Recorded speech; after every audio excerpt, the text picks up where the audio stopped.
Hello, today I will be talking about Lab 5, in which I will be modeling drag force and the effects of weight change. In this lab, I captured a video with one expo marker that I dropped, and then another video with 5 markers that were bundled together and dropped those. The purpose of this lab is to discuss the relationship of Newton's second law, which is V final equals V initial plus F net divided by the mass times delta T. You assume that the terminal velocity is reached very quickly, and for that you can say that V average equals V terminal or V final. And also I'm going to discuss the effects of drag force, and drag force is formula is 1/2 CPAV squared times V hat. Because this lab is focused on drag and the effects of it with the mass change, I figured I would go through the formula for drag. So the formula is 1/2 CPAV squared times V hat. So C is the drag coefficient, P is the air density, and A is the area, and V is the velocity. So here is my first video that I have one expo marker dropping, and I will play that for you now.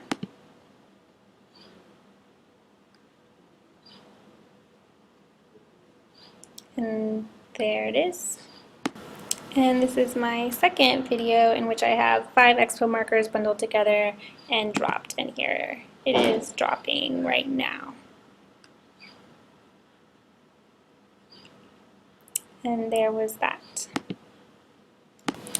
Now here is my code, and to start off with the code you first need to put in your initial conditions, and for that I need to put the mass of the light object, which is just one marker, and for that it's 17.6 grams.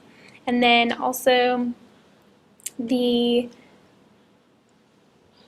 effects with 5 markers bundled together, which is labeled in here. And then also you need to put in your delta T and the time change of when you dropped the markers. Okay, next you need to initialize some conditions. So first you have to put in the area. The area is 3.42 e negative 3, and that's for the bundle of all the masses. And then also you need to put in the C, which is the drag coefficient, and the density of air, which is P. Then you need to put in your drag formula, which is 1/2 CP area times magnitude of the velocity squared, and you have that for both of them, for the heavy mass and the light mass. And then from there you can get your F net, because that's going to be changed when you have your drag taken into account, and then you have to update the velocity through Newton's second law, which is done right here, and then the position will also be updated through Newton's second law, that is right here. It can be seen right there, and then obviously you need to update your time, so you have T equals T plus delta T, which we had said the time change. So when you run the code it should look something like this. As you can see, the right is the bundle of 5 markers and the left is the 1 marker. Drag is acting more on the bundle of 5 because it's heavier, and the drag is acting less on the bundle, or just 1 marker, because it's lighter. However, because it's heavier, it's still going to travel faster and land quicker than the 1 marker. Here's the graph from Tracker and from the code showing you the position versus time of the falling masses, and you can see that the discrepancy between the light and the heavy, the 1 marker and the 5 markers, is pretty close to what the code actually came out with, showing that the code was written correctly, which is good.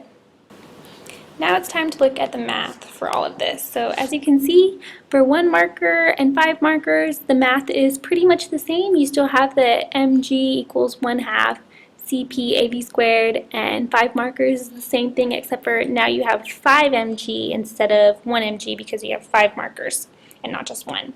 So when you manipulate the formula just to get what the velocity is, you can see that they are almost the same, except for this one is 2 mg and this one is 10 mg, because it is 5 times greater than mass, so you have to multiply that by 5, and you can see that right here where I have V marker equals the square root of 5 times V5 markers. So now if I were to run my code and I have the light, which is 1 marker in, when I go to run the module, I should get the number for what the time is for the terminal velocity.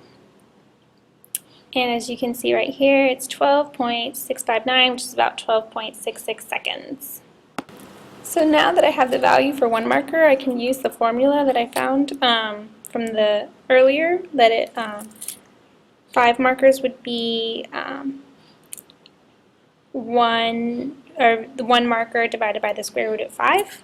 And you can see this from this formula right here. We just manipulated it, and then we get that the terminal velocity would be 5.66 seconds.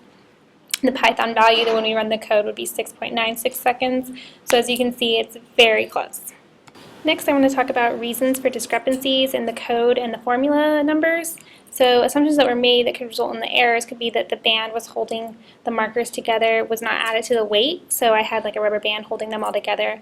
Also, the bundling of the marker distribution would affect the drag force acting on the object collectively falling down. In conclusion, I just wanted to talk a recap of the formulas. Newton's second law and drag force were used, and I was able to get a value that was very close. Hope that was good. Thanks.